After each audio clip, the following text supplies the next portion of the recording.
How's it going, Internet? Today I'm going to come clean. I'm a recovering apologist, specifically a recovering M. Night Shyamalan apologist. I'm in a 12-step program called Apologists Anonymous to help cope with the affliction. I used to viciously and irrationally defend the virtues of Shyamalan's thrillers and insist the people who didn't understand their genius were just dense and uncultured. Well, that all ended in June of 2008 when The Happening hit theaters. The film is indefensible and I had to join AA to deal with my grief. I've been clean for almost a year now. This is my 11-month chip. This is a Ritz cracker. The premise of The Happening was pretty interesting. People spontaneously begin committing suicide for absolutely no reason. Like you'd just be sitting at home minding your own business and suddenly the entire world around you would start to slow down. And then you'd very calmly reach over to the nearest dangerous object and kill yourself with it in the most efficient way possible. Which in my case would be to tear open this can of Mountain Dew Throwback and then slit my wrists with the jagged edges. Or perhaps to attempt to put this USB thumb drive down my throat in hopes of choking myself to death. Some of the suicides in The Happening were pretty bone-chilling, and if they'd actually casted people who could act, I might even call them terrifying. Actually, all the makings of a good horror film are already in place. You've got grisly on-screen deaths, an unstoppable mysterious killer, relatable human characters with nowhere to run, or at least characters who would be relatable, again, if any of them could act. But you get the idea. But then M. Night Shyamalan had to go and ruin everything by making the villain of the movie Killer Plants. Killer Plants!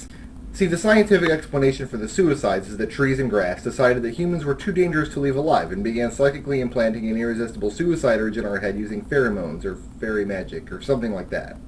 The movie ends when the killer plants change their minds. Plot hole! Plants don't have minds! And let the main characters live for no clearly discernible reason. Just off the top of my head, you know what would have made a better villain than killer plants?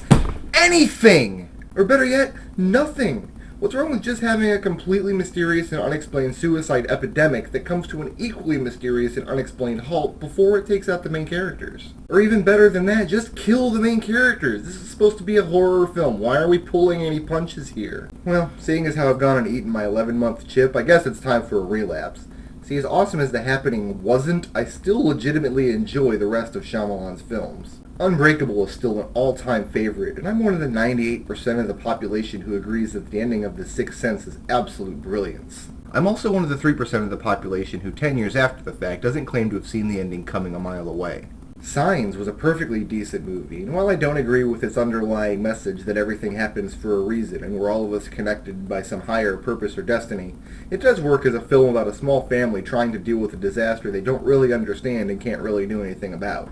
By the way, I don't buy the number one criticism of the film, which is that it's stupid to have a race of aliens who dissolve when they come in contact with water invade a planet literally made of the stuff. That implies that no intelligent life form would go after a rare and useful resource if it were dangerous to do so, which we know is obviously bunk because we real-life humans do it all the time with things like oil, coal, and Alaskan king crab.